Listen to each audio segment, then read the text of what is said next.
ಎಲ್ರಿಗೂ welcome back to Ranjita ಅಡುಗೆ ಮನೆ. ಉತ್ತರ ಕರ್ನಾಟಕ ಸ್ಪೆಷಲ್ ಹಳ್ಳಿ ಸೊಗಡು ರೊಟ್ಟಿ ಪಂಚಮಿ ಹಬ್ಬದ ಹಾರ್ದಿಕ ಶುಭಾಶಯಗಳು. ಇಂದಿನ ಈ ಹಬ್ಬದ ವಿಶೇಷವಾಗಿ ನಮ್ಮ ಮನೆಯ ಶೈಲಿಯಲ್ಲಿ ಮಾಡುವ ಮೃದುವಾದ ಜೋಳದ ರೊಟ್ಟಿ ಮಾಡುವ ಸುಲಭವಾದ ವಿಧಾನವನ್ನು ನಿಮ್ಮೊಂದಿಗೆ ಹಂಚಿಕೊಳ್ಳುತ್ತಿದ್ದೇನೆ. ಮೊದಲಿಗೆ ಒಂದು ಪಾತ್ರೆಗೆ ಜೋಳದ ಹಿಟ್ಟನ್ನು ತೆಗೆದುಕೊಳ್ಳಿ.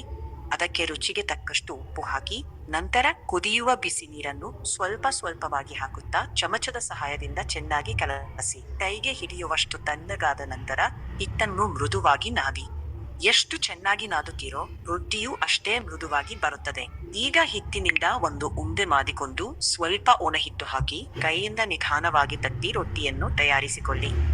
ನಂತರ ಬಿಸಿ ತವೆಯ ಮೇಲೆ ರೊಟ್ಟಿ ಹಾಕಿ ಒಂದು ಬದಿ ಚೆನ್ನಾಗಿ ಬೇಯ್ದ ನಂತರ ಇನ್ನೊಂದು ಬದಿಯನ್ನು ತಿರುಗಿಸಿ ಚೆನ್ನಾಗಿ ಬೇಯಿಸಿ. ಬೇಕಾದರೆ ನೇರ ಬೆಂಕಿಯ ಮೇಲೂ ಉಬ್ಬಿಸಬಹುದು. ಹೀಗೆ ಮಾಡಿದರೆ ಮೃದುವಾದ ರುಚಿಯಾದ ಜೋಳದ ರೊಟ್ಟಿ ಸಿದ್ಧವಾಗುತ್ತದೆ. ಇದನ್ನು ಎಣ್ಣೆಗಾಯಿ, ಶೇಂಗಾ ಚಟ್ನಿ, ಬೆಳ್ಳುಳ್ಳಿ ಚಟ್ನಿ ಅಥವಾ ನಿಮ್ಮ ಇಷ್ಟದ ಪಲ್ಯದ ಜೊತೆ ಸವಿದರೆ ರುಚಿ ಇನ್ನಷ್ಟು ಹೆಚ್ಚಾಗುತ್ತದೆ. ರೊಟ್ಟಿ ಪಂಚಮಿ ಹಬ್ಬದಂದು ನೀವು ಈ ವಿಧಾನದಲ್ಲಿ ಮಾಡಿ ನೋಡಿ. ವಿಡಿಯೋ ಇಷ್ಟವಾದರೆ ಲೈಕ್ ಮಾಡಿ, ಶೇರ್ ಮಾಡಿ ಮತ್ತು ನಮ್ಮ ರಂಜಿತಾ ಅಡುಗೆ ಮನೆ ಯೂಟ್ಯೂಬ್ ಚಾನೆಲ್ಗೆ ಸಬ್ಸ್ಕ್ರೈಬ್ ಮಾಡಿ. ಇನ್ಸ್ಟಾಗ್ರಾಂನಲ್ಲಿ ಫಾಲೋ ಮಾಡಲು ಮರೆಯಬೇಡಿ. ಧನ್ಯವಾದಗಳು. ಮತ್ತೆ ಮುಂದಿನ ವಿಡಿಯೋದಲ್ಲಿ